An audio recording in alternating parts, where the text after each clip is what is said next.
के सरकारी ऐतिहासिक समान ज्ञान में आपका सतत नमन है, स्वागत है। तो आज हम लोग देखेंगे बिहार के ऐतिहासिक कालक्रम का संक्षिप्त विवरण। तो शुरुआत करते हैं हम लोग। पूर्व ऐतिहासिक काल जो है वह 1000 ईस्वी से पूर्व का, जो ईसा पूर्व 1000 ईस्वी तक का जो काल है वह पूर्व ऐतिहासिक काल कहलाता है। और 600 ईस्वी पूर्व मतलब 1000 से 600 ईस्वी पूर्व तक जो है वह आर्यों का गंगे क्षेत्र में आगमन होता है। उसी तरह गौतम बुद्ध का जन्म 563 ईस्वी पूर्व में होता है और इनका जीवन काल 563 से 483 ईस्वी पूर्व तक का है। महावीर का जन्म 540 ईस्वी पूर्व में और इनका जीवन काल 540 से 468 ईस्वी पूर्व तक है। 544 से 492 ईस्वी पूर्व तक बिंबिसार का शासन काल रहता है और इसी काल में मगध साम्राज्य का उत्कर्ष शुरू हो जाता है। 528 ईस्वी पूर्व में बोध गया में बुद्ध को ज्ञान प्राप्त होती है। 492 से 460 ईस्वी पूर्व का जो काल है वह अजातशत्रु का शासन काल है और इसी काल में अजातशत्रु ने वैशाली पर विजय प्राप्त की थी। 483 ईस्वी पूर्व में गौतम बुद्ध को निर्वाण प्राप्त हो गया था और राजगीर में प्रथम बौद्ध संगति का आयोजन भी हुआ था।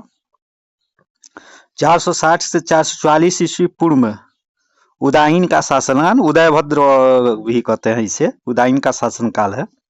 455 ईस्वी पूर्व में पाटलिपुत्र मतलब पटना को राजधानी बनाया गया था, मगध का राजधानी बनाया गया था। 413 से 344 ईस्वी पूर्व में शिशुनाग वंश का शासन काल शुरू हो जाता है, चलता है और 383 ईस्वी पूर्व में वैशाली में द्वितीय बौद्ध संगति का आयोजन होता है।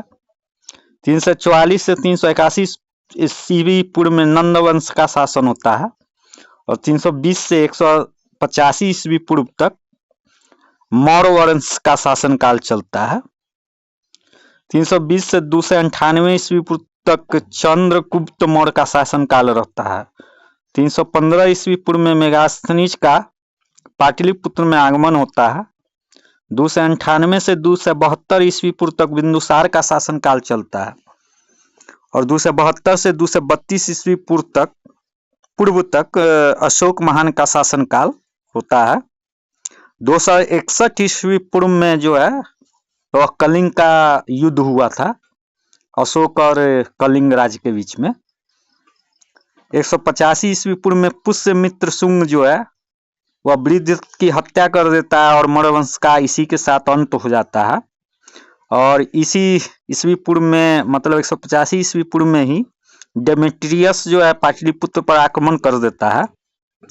185 से 75 ईस्वी पूर्व तक फिर शुंग वंश का शासन काल चलता है और 75 से 27 ईस्वी पूर्व तक कण्व वंश का शासन काल चलता है। तो ये था ईसा पूर्व से पहले का जो कालानुक्रम है बिहार से संबंधित, वो बताया गया। अब हम लोग ईसा में शामिल हो जाते हैं, मतलब इस तो 320 से 335 ईस्वी तक चंद्रगुप्त का शासन काल माने गुप्त काल शुरू होता है, गुप्त साम्राज्य का उत्कर्ष होता है।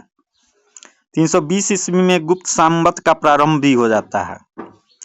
335 से 380 ईस्वी समुद्रगुप्त का शासन काल, गुप्त साम्राज्य का भारत व्यापी विस्तार।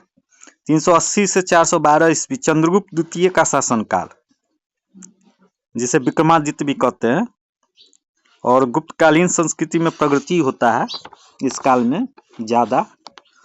405 से 411 ईस्वी में चीनी यात्री फाहियान का भ्रमण काल शुरू होता है। 414 से 455 ईस्वी तक कुमारगुप्त प्रथम का शासन काल चलता है और इसी काल में नालंदा महाविहार की स्थापना होती है। 455 से 467 ईस्वी पूर्व स्कंदगुप्त का शासन काल, गुप्त साम्राज्य पर हुनों का आक्रमण शुरू हो जाता है।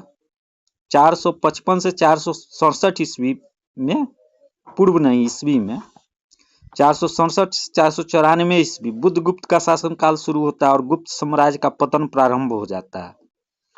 495 से 510 ईस्वी भानुगुप्त का शासनकाल, गुप्त साम्राज्य का पूर्णतः अंत होने लगता है। 530 ईस्वी में मगध के परवर्ती गुप्त शासक वंश का उत्कर्ष शुरू होता है।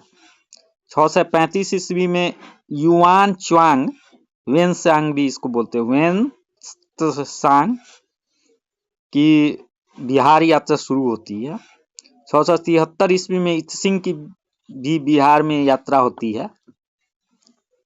750 से 1175 ईस्वी तक पाल वंश का शासनकाल रहता है और 750 से